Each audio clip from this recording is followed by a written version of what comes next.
Eh bien bonjour, nous sommes aujourd'hui à l'espace Michel Amour, Patrick Casaire pour Mac Journal 77, et nous allons découvrir une exposition sur les Canaries. Elle raconte essentiellement l'histoire du canari et un petit peu aussi des oiseaux en général.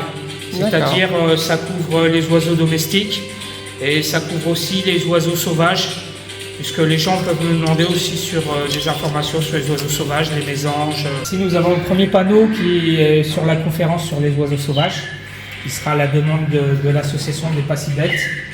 Ouais. Voilà, ensuite nous avons la mascotte pour cette exposition, qui est un mâle de 3 ans, dans le 5e d'exposition. Voilà, qui est la mascotte de l'exposition. Ici nous avons donc l'histoire du canari, avec le commencement en 1250 et puis ensuite les périodes. Ici on fait la différence entre les hybrides et les mutations des canaris, avec ici les cousins européens. Ici nous avons une petite vidéo sur le chant des canaris, c'est-à-dire ce sont des canaris qui passent en vidéo, qui sont spécifiquement pour le chant. C'est des canaris de chant, donc ils sont dans des petites cages de concours. Ici nous avons les ouvrages, qui sont surtout les oiseaux exotiques.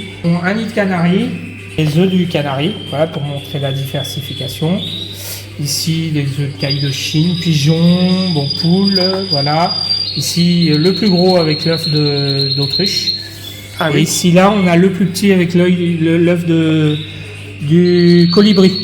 C'est-à-dire que là on a le plus petit œuf du monde et le plus gros en même temps. Voilà, c'est la collection, le squelette du canari. Donc l'élevage du canari, effectivement, ça s'appelle la canariculture.